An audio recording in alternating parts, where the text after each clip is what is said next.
하나님을 믿는 사람과 믿지 않는 사람을 구분하는 기준은 여러 가지가 있습니다. 그런데 그 중에 이제 오늘 한 가지가 이제 오늘 우리처럼 주일이 되면 교회를 다니는 사람과 다니지 않는 것, 이걸로 이제 우리가 판단하고 구분할 수가 있고요.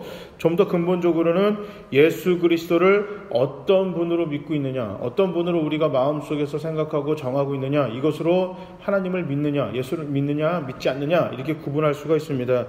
그리스도를 나의 구원자, 나를 구원하신 분으로 이제 알고 믿고 있는 사람은 하나님을 믿는 사람입니다.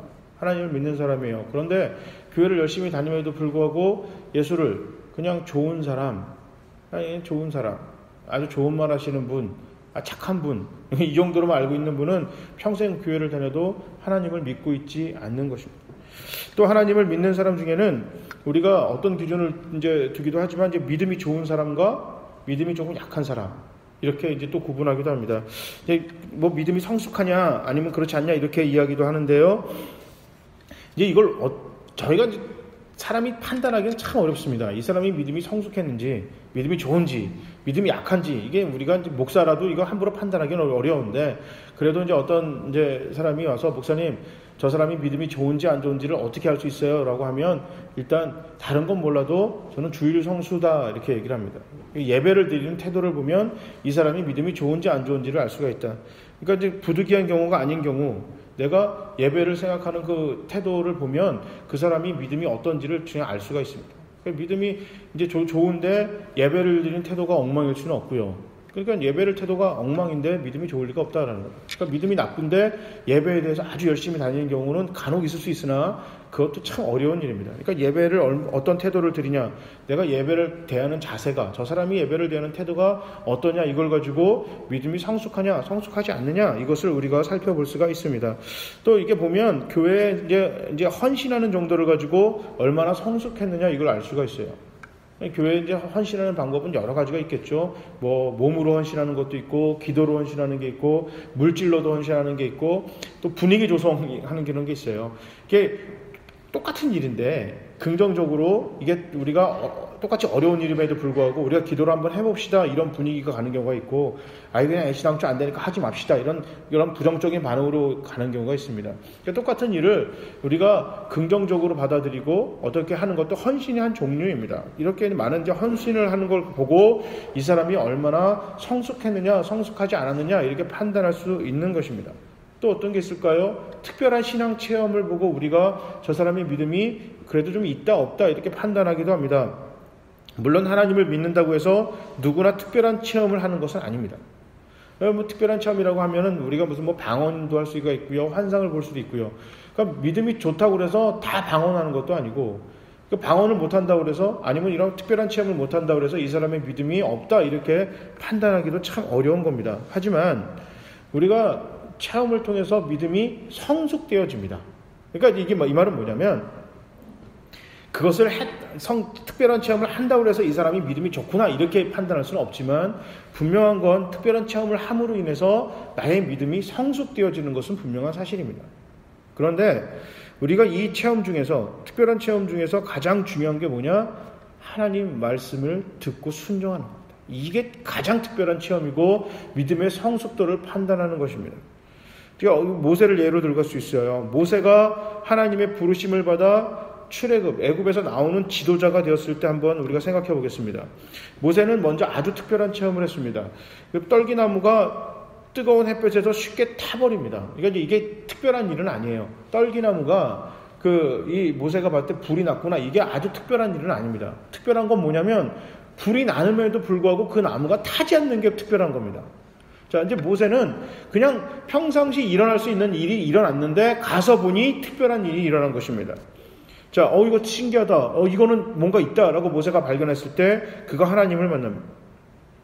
자, 여기서 특별한 체험을 했죠. 하나님을 만나는 아주 특별한 체험을 합니다. 근데 여기서 말씀이 끝나는 것이 아니라 그를 하나님이 부르셔서 애굽에서, 이집트에서 이스라엘을 이끌어내는 지도자로 삼겠다, 이런 말씀을 하세요.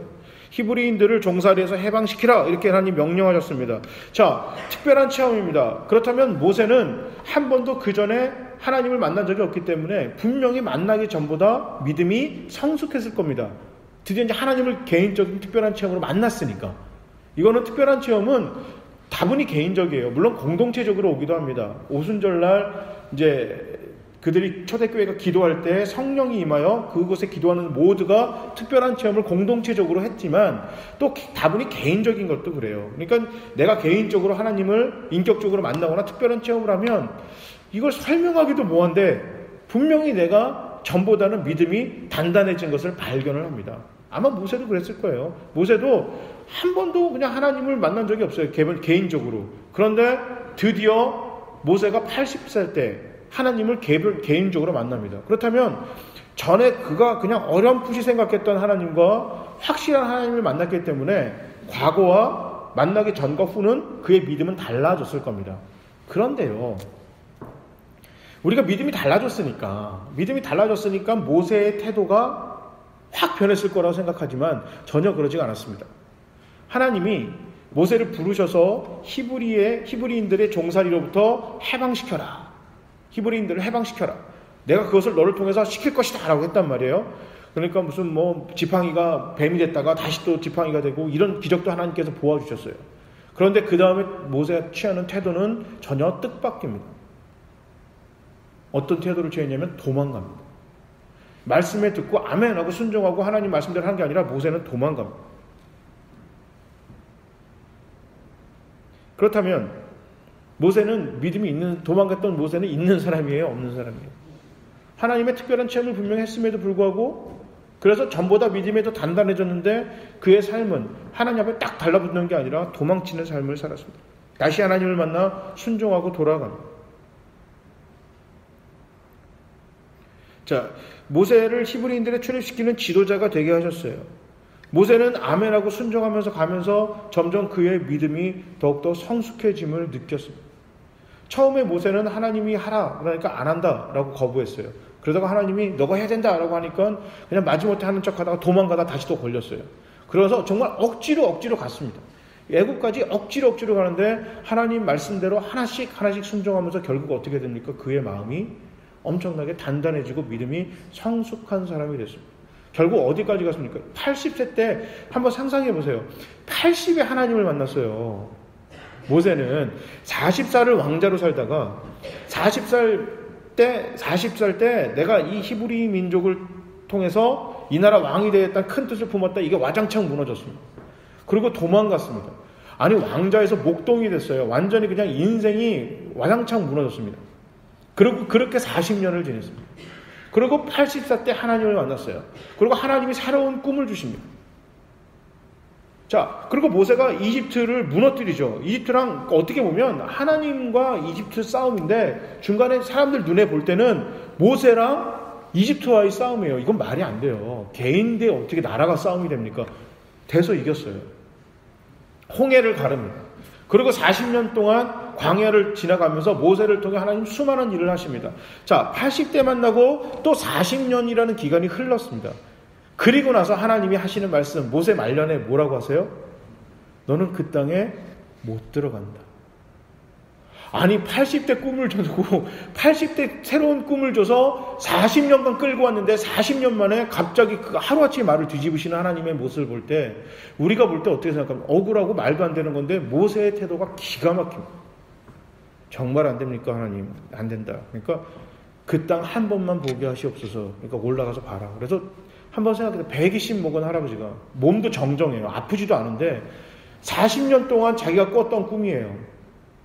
그것도 혼자 꾼 꿈이 아니라 백성들을 끌고 다녔던 그 지도자로서 그 저 산 정상에 올라가서 멀리 있는 하나님 허락하신 그 땅, 강만 건너면 되는 그 땅을 쳐다본 다음에 내려와서 어떻게 해요? 하나님 말씀을 순종하고 마지막까지 죽는 그 순간까지 하나님 말씀대로 살아가는 정말 성숙한 믿음의 사람의 모습을 보여줍니다.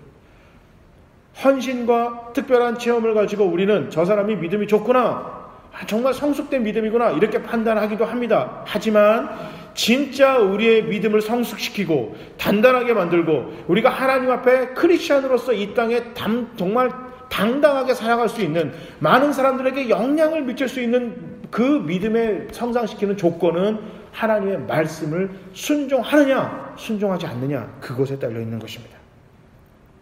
하나님 말씀을 들으며 순종하고 그 말씀에 나의 삶을 붙였을 때 모세는 40년 전에는 도망가던 모세가 40년 뒤에는 죽기까지 순종하는 믿음의 사람의 모습을 보였던 것입니다. 하나님을 믿는 우리 그리스도인은 과연 무엇을 통해서 예수 그리스도를 나를 구원하신 분으로 알 수 있습니까? 이것은 하나님 말씀을 통해서. 또 헌신에 대해서도 마찬가지입니다. 믿음이 성숙한 사람이 더 많은 헌신할 수 있는 것도 결국 하나님 말씀에 순종하기 때문에 그렇습니다. 하나님 말씀이 없는 헌신과 하나님 말씀이 없는 특별한 체험은요, 이거 굉장히 피곤하게 만듭니다. 굉장히 교회를 열심히 내는데 교회를 시험 들게 하는 사람들은 교회 열심히 내는 사람들이에요. 교회에 가장 시험 들게 하는 사람이 누굴까요? 목사예요. 교회가 시험 들거나 와장창 깨지는 가장 문제를 일으키는 사람들은 목사입니다. 그리고 교회 중역들이에요. 아니 오늘 교회 처음 나온 사람들이 아니면 그냥 올림픽 정신 가지고 참가하는데 의의를 둔다. 나는 구원받으면 됐다. 그 이상 나는 원하지 않는다 생각을 가지고 주일날 간신히 교회를 나가는 사람들이 교회 시험 갖고 오지 않습니다. 그런 사람들을 보고 세상 사람들이 교회를 욕하지 않습니다. 아니 예수를 안 믿는 사람들도 알아요. 이 사람이 어느 정도 수준의 크리스찬인지. 아야 너 그냥 교회에서 뭐 해? 아니야. 난 평신도야. 그냥 다녀. 집사도 아니야. 이렇게 하면 세상 사람들도 그 사람에 대한 기대치가 없는데 신호등만 안 지켜도 차에서 내리는 거 보고 야, 저 사람 목사네? 이렇게 하면 어떻게 돼요? 이게 문제가 생기는 거예요. 이 문제가 생기는 거예요. 이 말은 뭐냐면 하나님 말씀이 없는 헌신과 특별한 체험, 이거는 오히려 문제를 일으키게 됩니다. 믿음을 성숙하게 만드는 게 아니라 믿음의 문제를 일으킵니다. 이게 뭐 개인적으로 그런 경험이 있는 경험도 있으시죠. 저도 뭐 교회를 이제 부목사 생활을 하다 보니까 교회 참 열심히 내시는데 교회 문제를 일으키는 분들도 많이 봤어요. 목사도 마찬가지고. 그러니까 하나님 말씀대로 순종하는 거다. 진짜 하나님이 원하시는 건 뭐냐? 이 말씀에 순종 없이 우리가 헌신하고 믿음이 성장한다? 이것은 불가능하다 보시면 됩니다. 오늘 본문을 보겠습니다. 오늘 본문은 변화산 사건이라고 여러분 아주 유명한 사건입니다. 예수께서 산에 올라가셔서 거룩하게 변화되셨던 사건을 소개합니다. 이 특별한 사건에서 세 사람의 목격자가 등장합니다. 바로 베드로와 야고보와 요한, 바로 이 세 사람입니다. 그들은 예수께서 거룩하게 변화되시는 모습을 바로 옆에서 아주 생생하게 봤습니다. 그러니까 얼마나 특별한 체험을 했을까요? 이게 12제자는 물론이고 그 외에 예수를 따르던 사람들이 얼마나 많았습니까? 그러니까 예수를 쫓아다니는 게 단지 제자들이 12명만 있었던 게 아닙니다. 굉장히 많은 사람들이 구름대와 같이 예수를 쫓아다녔는데 그 중에서 특별하게도 12명을 딱 예수님이 뽑으셔서 정말 그 친제자, 완전히 어디든 끌고 다니는 제자로 딱 뽑았는데 그 중에서도 다른 9명은 냅두고 베드로와 요한, 야고보 이 셋만 딱 데리고 그 산으로 올라가셨어요. 거기서 그냥 왜 그런가 했는데 봤더니 예수님이 변화하셨습니다. 그냥 혼자만 하얗게 막 하얀 옷을 입고 막 그냥 광채가 나고 변화만 해도 어마어마할 텐데요. 누구를 봐요? 거기서요? 모세와 엘리야를 봅니다. 상상 속에 모세와 엘리야는 이스라엘 사람들한테 있어서는 마치 우리나라의 이순신 장군 같은 세종대왕 같은 그런 존재입니다. 그러니까 모든 사람들이 알고 모든 사람들이 존경합니다. 안티가 없어요. 안티가 없습니다. 거의 모든 사람들이 막 가슴에 이렇게 아려하는 그러한 사람들입니다. 모세는 이집트에서 이스라엘을 구원한 사람이죠. 또 엘리야는 어떻습니까? 엘리야는 그 이스라엘이 타락했을 때, 그죠? 그 이방 선지자들과 싸우면서 갈멜산에서 불을 떨어뜨리고 많은 능력과 그 나라에 갖고 있는 아주 위대한 선지자 중에 한 명으로 꼽히는 사람입니다. 이 사람을 본 거예요. 본 겁니다. 근데 그 사람들이 제자들이 어떻게 모세인지 엘리야인지 어떻게 알았을까요? 대화를 통해서 그 사람들이 알았을 겁니다. 한번 생각해 보세요. 여러분들이 어느 날 갑자기 이렇게 목사님이 부르는 거예요. 담임 목사님 한 2-3명만 딱 교인들 중에 불러서 잠깐 어디 갑시다 해가지고 여기 앞에 있는 그 뒷산에 올라가든지 저희 우당산을 딱 갔어요. 올라갔는데 목사님이 하얗게 변신하더니만은 모세와 엘리야가 갑자기 등장해서 모세와 엘리야와 이야기가 나누는 것을 봤다고 한번 생각해 보세요. 이거는요 상상도 못할 이게 굉장한 나한테 특별한 체험일 것입니다. 어마어마한 일일 것입니다. 이거 나가서 얼마나 자랑할까요? 엄청 자랑할 것입니다. 얼마든지 자기들이 본 것을 자랑할 수 있었을 겁니다. 이 특별한 체험에서 정말 중요한 것은 자기들만 예수의 특별한 모습을 봤다고 자랑하는 것이 아니었습니다. 이 변화산의 체험에서 정말 중요한 것은 하나님의 말씀을 듣는 거였습니다. 예수가 보여주고 싶었던 건 내가 이만큼 위대한 인물이다 이 얘기가 아니었어요. 이거를 예수가 제자들에게 이야기하고 싶었던 것이 아닙니다. 자, 5절을 볼까요? 구름 속에 들려오는 소리라고 해서 변화산에서 특별한 체험을 한 세 사람에게 하나님께서 직접 하시는 말씀입니다. 이는 내 사랑하는 아들이요 내 기뻐하는 자니 너희는 그의 말을 들으라. 아멘. 하나님께서 특별한 체험을 한 세 사람에게 들려주시는 말씀은 거룩하게 변화되신 예수 그리스도의 말씀을 들으라 이것이었습니다. 사실 4절을 보면 베드로가 이 특별한 체험을 하고 하는 말이 나옵니다. 이 뭐냐면 지금 이 순간이 영원히 계속되었으면 좋겠다. 베드로가 이렇게 얘기하는 거예요. 영원히 지금 이 순간이 계속되게 하옵소서. 예수께서는 얼굴도 해같이 빛나고 옷도 빛과 같이 희어졌다 이렇게 말씀합니다. 정말 하나님의 아들답게 아주 특별한 모습이었습니다. 그리고 모세와 엘리야와 함께 말씀 나누고 계십니다. 이게 도대체 상상도 못할 일이 벌어진 것입니다. 베드로와 야고보와 요한이 볼 때 예수는 아주 거룩하게 변화된 모습으로 율법과 예언자를 대표하는 모세와 엘리야와 함께하고 있는 것입니다. 메시아의 모습 그대로입니다. 그들이 상상했던 위대한 인물, 자기 스승의 위대한 인물의 그 모습 그대로였습니다. 그 자리에 있는 것을 잃고 싶지 않은 것입니다. 베드로와 요한, 야고보는 이곳에서 떠나기 싫은 것입니다. 이 자리에 함께한 것으로 그들은 특별한 체험과 특별한 특권을 누리고 싶었습니다. 여기에 영원히 있고만 있다면 무슨 일이도 하겠습니다. 이렇게 이야기합니다. 그래서 정말 예수님 원하신다면 이곳에 집을 짓겠습니다. 이곳에 당장이라도 우리가 집을 짓겠다. 여기서 이제 초막이라고 그래가지고 허름한 집에 어떻게 있게 하겠냐 이렇게 하는데 그 얘기가 아니에요. 여기서 말하는 초막은 지금 당장 이들이 있는 곳이 어디예요? 그러니까 급한 걸 얘기한 거예요. 그러니까 우리 표현을 하면 집은 나중에 지을지 모르지만 가지 마시고 필요하시다면 지금 당장이라도 여기 내가 그냥 텐트라도 일단 빨리 만들어서 이렇게 잠깐이라도 거할 곳을 만들어 드릴 테니까 가지 마십시오. 모세도 엘리야도 가지 마시고 그냥 그 상태로 머물 곳을 내가 잠시라도 우리가 만들어 드리겠습니다. 이 떠나는 것이 아쉬움의 표현이었습니다. 그런데요, 이 오늘 본문을 보면 이 앞뒤에 나오는 말씀을 우리가 살펴봐야 됩니다. 우리 본문에 보면 앞에는 예수님께서 뭘 하냐면 예수를 따르는 사람들은 그러니까 예수를 따르는 사람들한테 이렇게 얘기합니다. 예수님 당신 스스로가 십자가에 고난당할 것을 직접 이야기합니다. 그러니까 지금까지는 제자들이 몰랐어요. 지금 베드로와 요한, 야고보의 상태가 어떤 상태냐면 왜 급하게 예수님이 변화하는 것을 왜 그전에도 예수님은 물 위를 걸었고 5,000명도 먹이는 기적을 베풀었음에도 불구하고 베드로나 요한이나 야고보가 이런 모습을 보이지 않았는데 왜 오늘에 와서 이렇게 호들갑을 떨까? 이런 생각을 해볼 수 있거든요. 왜 이 사람들이 이렇게 급하냐면 오늘 이 변화산 사건 전에 예수님이 처음으로 제자들한테 당신이 이 땅에 오신 목적에 대해서 이야기를 합니다. 미안한데 너희들이 원하는 것처럼 나는 이스라엘을 로마로부터 독립시켜서 내가 왕으로 군림해가지고 이스라엘의 왕, 다윗과 같은 왕이 돼서 그냥 이 땅을 태평성대하게 먹여 살릴 왕, 그런 메시아가 아니다 이야기를 했어요. 오히려 나는 십자가에 죽을 것이다. 그럼 제자들이 예수에게 걸어놨던 기대가 와장창 무너진 거예요. 큰일 난 겁니다. 이게 말도 안 되는 얘기잖아요. 그러니까 예수가 십자가에 죽을 것을 이야기한 거예요. 십자가에 죽을 것을. 듣기만 해도 얼마나 부담스러운 말입니까? 그러면서 뭐라 그래요? 예수를 믿고 따르는 자기들도, 그러니까 예수를 믿고 따라오려거든 누구든지 자기를 부인하고 십자가를 지어야 됩니다.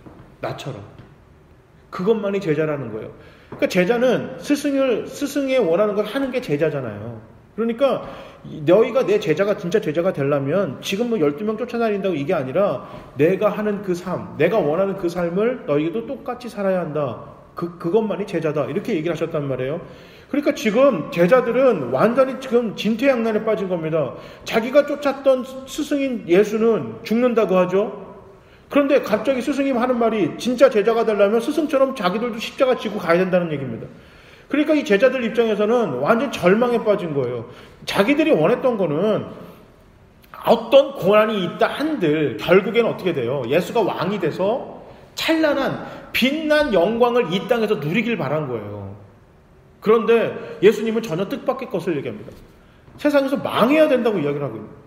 그런 와중에 변화산에 가서 예수가 빡 변한 거예요. 그러니까 여기 내려가기 싫은 거예요. 현실로. 그 전에 가졌던 모든 부담과 어려움이 이거 확 잊어버리고 그냥 여기서 삽시다. 그냥 갑자기 호들갑을 떨게 되는 겁니다.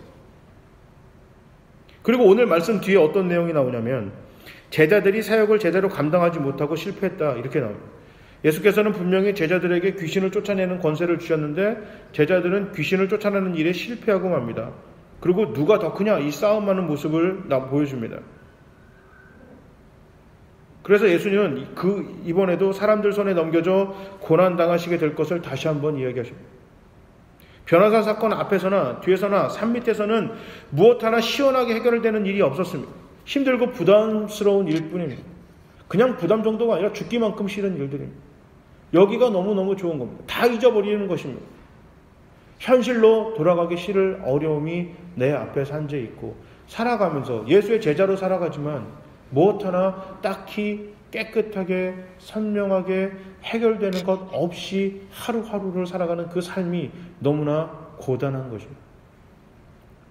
실패한 사역과 서로 다투는 인간관계밖에 그들에게 남겨진 것은 없었습니다.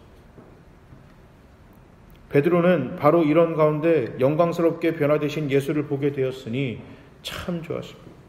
여기에만 있으면 예수나 자기들 모두 십자가의 고난을 겪지 않고 영광만 볼 수 있을 것이다. 그렇게 생각했습니다. 여기에만 있으면 실패가 없다. 여기에만 있으면 다툼도 없고 여기가 좋다. 다른 누구도 아닌 우리 주님 스승과 우리가 그렇게 찬란하게 생각하고 존경에 맞지 않던 모세와 엘리야의 거처를 마련하자. 영원히 여기에 머물고 싶다. 베드로가 이 고백을 한 겁니다. 하지만 이런 베드로에게 구름 속에서 들려온 말은 무엇입니까? 너희는 그의 말을 들으라. 너희는 그의 말을 들으라. 이게 무슨 뜻이에요? 너의 생각과 너의 주장을 하기 전에 주님 말씀을 들으라는 거죠. 주님 말씀을 들으라. 너의 만족과 너의 욕심만 채우려 하지 말고 주님의 뜻을 먼저 살피라. 그럼 실제로 너희는 그의 말을 들으라는 말씀을 듣고 나서 제자들은 어떤 태도를 취했죠? 6절에 보면 심히 두려워했다. 8절에는 오직 예수 외에는 아무도 보이지 않았다. 자, 구름에서 말이 나와서 두려워한 걸 수도 있고요. 그 내용이 두려운 거예요. 그 두 가지가 다 두렵죠. 하나는 뭐예요? 갑자기 있는데 구름에서 쫙 하나님 음성이 들리면 그럼 당연히 무섭죠. 당연히 두렵죠.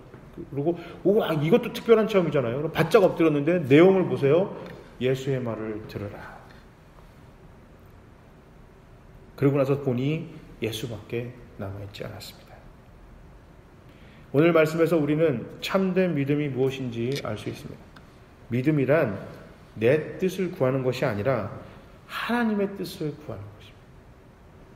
성숙된 믿음이란 나의 생각을 앞세우기 전에 하나님이라면 어떻게 생각하실까를 먼저 고민하는 것입니다. 나의 판단의 기준이 나의 경험과 나의 생각과 내가 갖고 있는 나의 어떤 신앙의 관이 아니라 하나님 말씀에 예수라면 무슨 생각을 하시고 어떤 판단을 내리실까를 한 번 더 고민하는 것입니다. 이게 성숙한 믿음에 있는 사람들입니다. 그러니까 예전에도 이제 하나님 말씀을 들으라라고 하니까 우리 성경 말씀에 하는 건데 성경 말씀에 안 나오는 내용들이 참 많잖아요. 성경 말씀에 컴퓨터가 안 나와요. 마약 안 나옵니다. 그러니까 이런 걸 할 때 어떻게 하느냐 고민하잖아요. 한번 생각해보세요. 예수라면 과연 어떻게 하셨을까? 예수라면. 예전에 그 미국에 이제 있을 때 이제 잠깐 한국에서 제사할 때 어디에 이제 특별 집회하러 간 적이 있어요. 근데 거기는 이제 전교인 수련회를 하는 거예요. 전교인 수련회를 하는데 참 특별한 교회였습니다. 좋았어요. 분위기가 너무 좋은 거예요. 교회가 분위기가 좋습니다. 너무 가족 같아. 너무너무 좋았어요. 그런데 정말 제가 잘못 봤나는 그런 장면이 벌어지고 있었습니다. 저녁을 이제 먹고 저녁 집회 들어가기 전에 335 모이셔서 뭘 하고 계시는 거예요. 그거 뭐 하나 봤더니 막 고스톱을 치고 계시는 겁니다. 순간 당황했어요.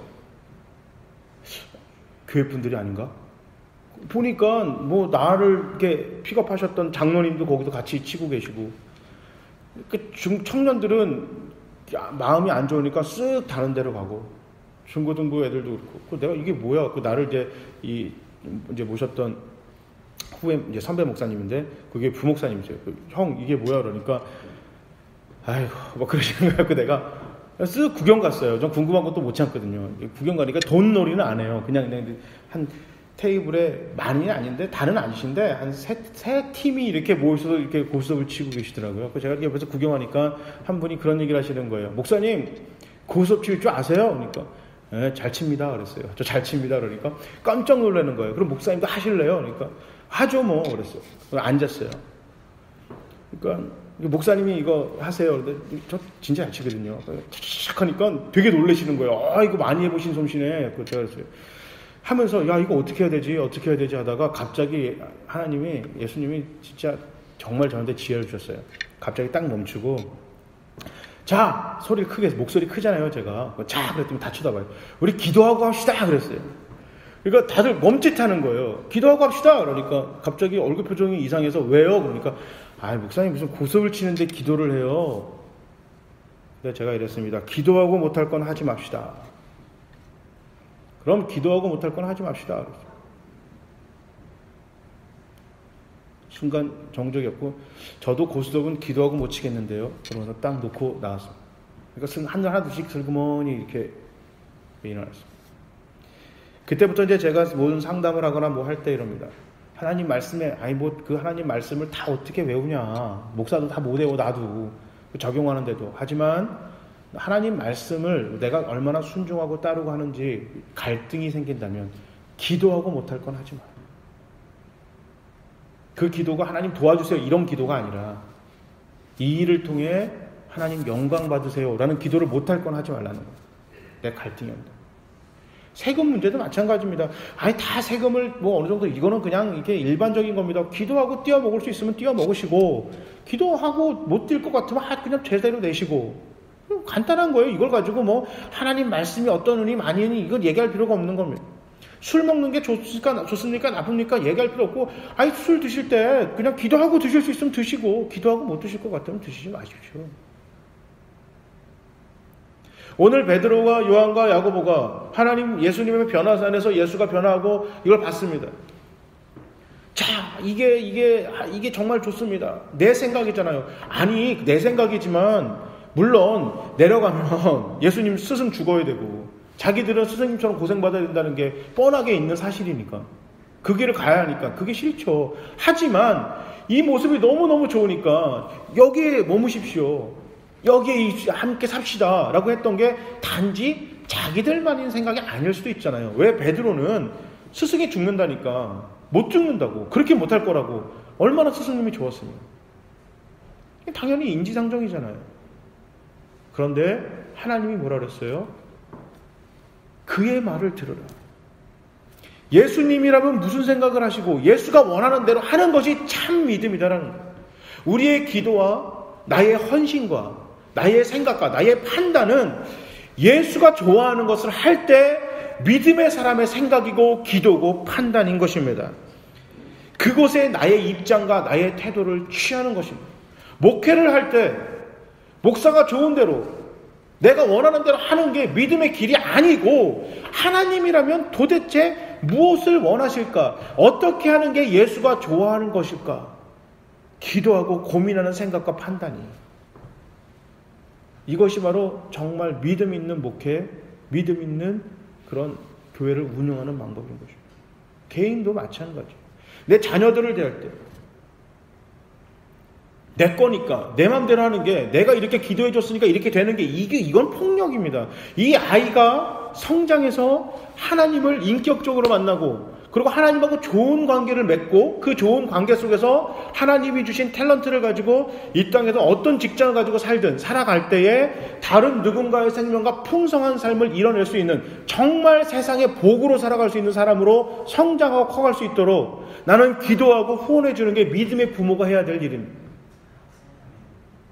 그게 믿음의 부모가 해야 될 일인 거예요. 자녀들도 마찬가지예요. 자녀들도 부모를 대할 때, 내가 이 땅에 살아가면서 자녀로서 부모를 참 잘해주고 효를 다하고 그 부모 말씀을 순종하면서 그 부모 자녀가 믿음의 자녀로서 이 땅에 예수님이라면 예수가 어머니 마리아에게 어떻게 했을까? 예수님은 성장하면서 과연 자기 엄마한테, 아빠 요한한테 어떻게 했을까 고민하면서 그렇게 생활하는 게 믿음의 자녀의 모습입니다. 배우자도 마찬가지입니다.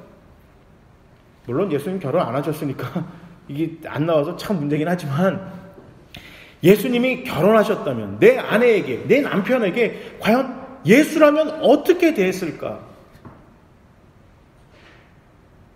이것이 그의 말을 듣는 거죠. 사실 우리 믿는 사람들이 범하기 쉬운 가장 큰 잘못이 하나님 말씀을 따른다는 것, 하나님 말씀에 순종한다는 것을 잘못 해석하는 것에 있습니다. 그러니까 하나님 뜻을 따른다고 말은 하지만 실제로는 내 뜻을 정해서 하는 거예요. 그래서 나의 뜻을 하나님께 강요합니다. 그걸 믿음 이렇게 합니다. 이것은 참되고 바른 신앙과 반대되는 것입니다. 바른 믿음은 우리로 하여금 어떻게 하면 나의 주장을 버리고 내 주장이 아니라 예수의 말을 듣는 것입니다. 하나님 말씀대로 주님의 말씀을 따를 수 있을까? 어떻게 하면 예수님이 원하는 일을 할 수 있을까라고 심히 고민하는 자세, 이것이 바로 성숙된 믿음의 사람들인 것입니다. 우리의 믿음이 자기의 뜻을 구하기 위하여 여러분 시간을 낭비하지 마시기 바랍니다. 기도하실 때, 꼭 기도하실 때 하나님이라면 무엇을 원하실 것인가? 내 삶을 통해 예수가 무엇을 원하실까? 꼭 이것을 가지고 고민하시길 바랍니다. 예수가 진짜 하기 싫어서, 예수님이 진짜 하기 싫어서 갈보리 산에서 그렇게 기도하셨을까요? 예수님이 진짜 십자가 지기 싫어서 땀방울이 핏방울 될 때까지 기도하셨을까요? 기도를 전혀 하지 않던 제자들을 끌고 변화산에 데려가셨고 갈보리산에 데려가셨어요. 평소에 기도도 안 하던 사람, 그냥 자는 사람들이에요. 왜요? 예수님은 사역을 마치시고 부활하시고 올라가실 것이죠. 남아있는 우리는 이 땅에서 하나님의 자녀답게 제자답게 살아야 되기 때문에 이 롤모델을 보여주시는 거예요. 이렇게 기도하라고 보여주시는 거예요. 뭐라고 기도하셨습니까? 주여, 하나님 아버지 하실 수 있으면 이 잔을 내게서 옮기시옵소서. 이게 우리 기도잖아요. 하나님 할 수 있으면 나 돈 좀 주세요. 할 수 있으면 나에게 건강을 좀 주세요. 할 수 있으면 좋은 직장 주세요. 대박 나게 해주세요. 할 수 있으면 좋은 집 주세요. 좋게 결혼하게 해주세요. 이거 주세요. 이거 해달라고 해주세요. 이렇게 기도하는 게 우리의 모습입니다. 그러면서 그렇게 될 때 이것이 마치 하나님의 뜻인 것처럼 착각하게 만들고 간증하고 이렇게 하는 것이 우리의 모습입니다. 하나님하고 이야기하는 것이 기도인데 하나님 생각은 전혀 고려하지 않고 내 생각만 주구장창 얘기하고 끝내는 기도, 이게 우리의 모습입니다. 여기가 좋으니까 여기다 초막제 짓고 삽시다. 예수의 생각이 어떻든지 상관없이 그렇게 기도하는 것입니다. 그럴 때 하나님 오늘 본문에 이렇게 말씀하십니다. 네 뜻과 너 생각이 아니라 그의 말을 들으라. 예수님 마지막 땀방울이 핏방울 흘려가면서 기도하면서 제자들이 들을 수 있도록 목 터져라 기도하십니다. 하지만 아버지 내 뜻대로 마시고 당신이 원하시는 대로 하옵소서. 당신이 원하는 대로 하겠습니다.